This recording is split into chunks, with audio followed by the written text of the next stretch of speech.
There are many credit cards for travel that don't charge an annual fee. Even though the perks aren't as good as those that come up with premium cards, you can get some travel related perks without having to pay an annual fee. We'll help you choose the best travel credit card that don't charge an annual fee. So let's get started. First one on the list is Capital One Venture One Rewards Credit Card. So why we picked it? With the Capital One Venture One card, you can ease into travel rewards. You'll earn 1.25x miles on all your purchases plus 20,000 miles welcome bonus after your first $500 in purchases within the first 3 months. Capital One's rewards portal allows you to redeem your miles for travel, cash, gift rewards and other items. You'll get the most bang for your buck by redeeming for travel at a rate of 1 cent per mile or give them to travel partners. Now let's take a look at its pros and cons. Let's start with pros. It offers generous rewards rate. Travel can be booked directly and points can be redeemed for statement credits. You'll receive a bonus offer with a low spending threshold. There are no fees for foreign transactions. It has an introductory APR of 0% for both purchases and balance transfers. It has the ability to move points to travel partners of Capital One. So what are its cons? Comparable to other Capital One travel credit cards, the earning rate is lower. It doesn't give you access to the Capital One lounge network. So who should apply for this card? Consider this card if you want to be able to use your rewards in different ways.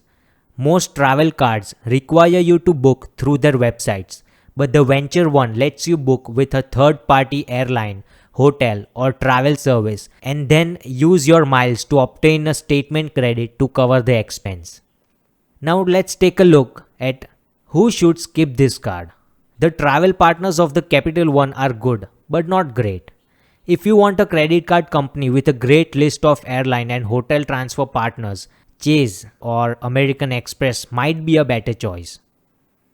Second one on the list is Delta SkyMiles Blue American Express card. With the Delta SkyMiles Blue American Express card, you'll earn 2 miles for every dollar spent on dining and on Delta purchases, such as booking flights, seat upgrades, in-flight purchases and more. For everything else, you'll earn 1 mile per dollar.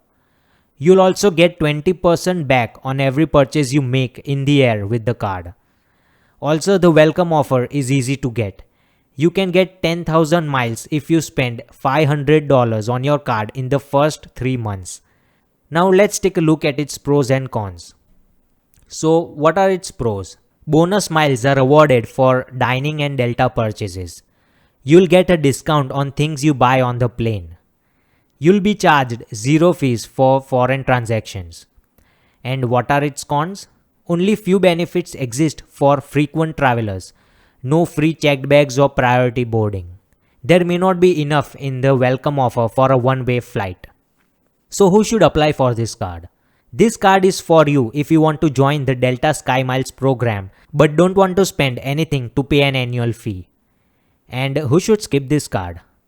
If you frequently fly with Delta, a credit card that gives free checked bags, priority boarding, a better welcome offer and more miles per dollar spent will be more advantageous. So the third one on the list is American Airlines Advantage Mile Up card. Even though you won't get big perks like a free checked bag or priority boarding, you can still earn miles by using your credit card, including a higher rate of rewards at grocery stores and American Airlines. Also, if you want to buy food or drinks on the plane and pay with your card, you get a 25% discount. Now let's take a look at its pros and cons. Let's start with pros. You'll earn 2x miles on purchases of groceries and American Airlines. You can save money when making in-flight purchases. And what are its cons? The welcome offer might not cover a one-way flight. Few benefits exist for frequent flyers. No free checked bags or priority boarding. You'll be charged fees for foreign transactions. So who should apply for this card? If you often buy groceries and fly with American Airlines, you might want to get the American Airlines Advantage Mile Up card. And who should skip this card?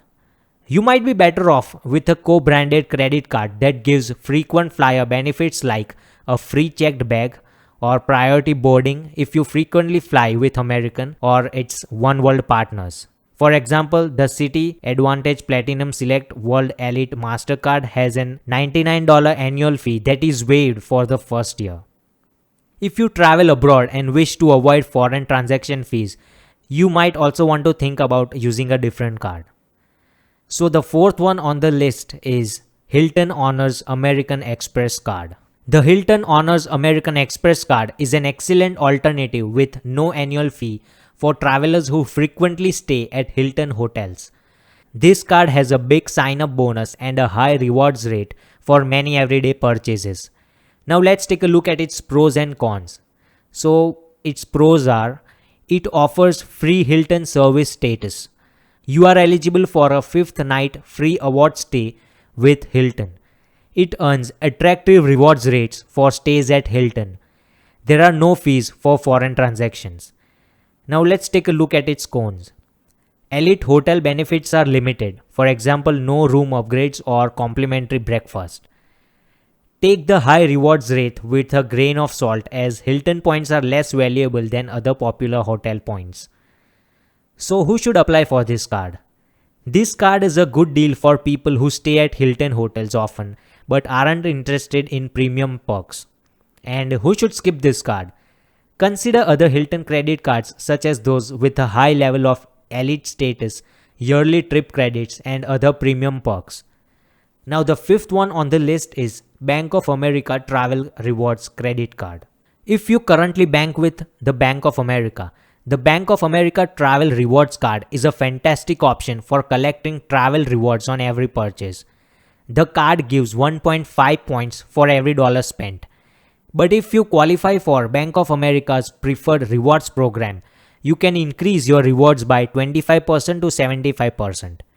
To become a member of Preferred Rewards, you must have at least $20,000 in an eligible Bank of America account, while the highest tier requires $100,000. Now let's take a look at its pros and cons. So its pros are, all purchases earn a flat 1.5 points per dollar.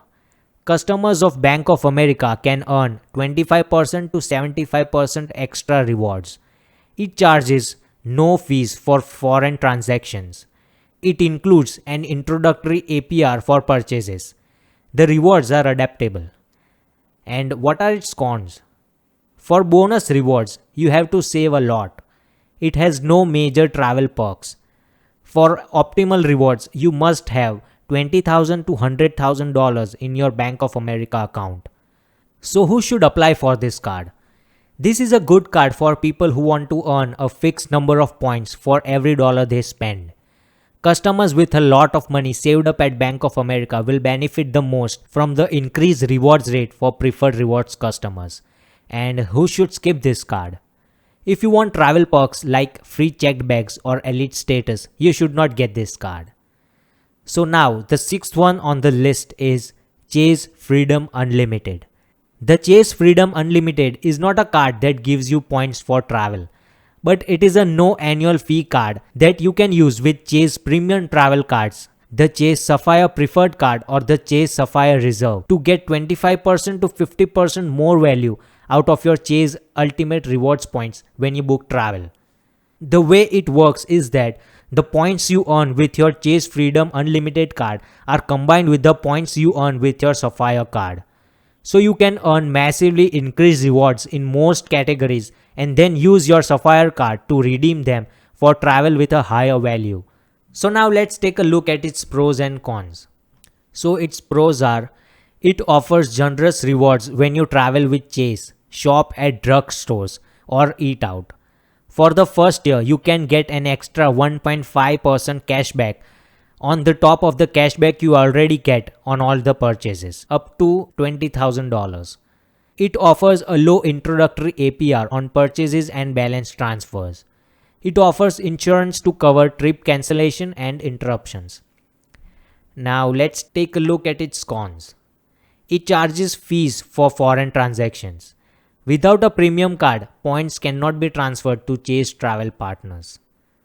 So, who should apply for this card?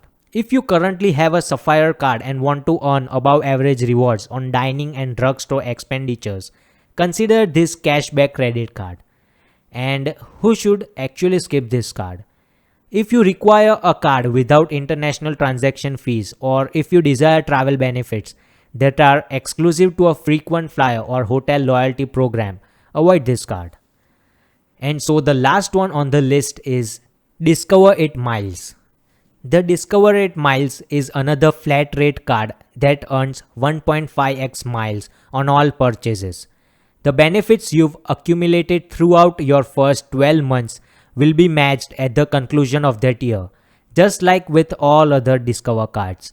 For example, spending $2,000 per month will result in 36,000 miles after a year, and Discover will double that amount to 72,000 miles at the conclusion of the first year. Now let's take a look at its pros and cons. So what are its pros? All purchases get a generous flat rate of 1.5x miles. Discover matches your earnings for the first year. It offers a low introductory APR on purchases and balance transfers. It offers free FICO score. It charges zero fees for foreign transaction. And what are its cons? You must wait a full year to receive the welcome bonus, and it has no travel perks. So that's all for today. If you like this video, give it a thumbs up and subscribe to our channel. Thank you.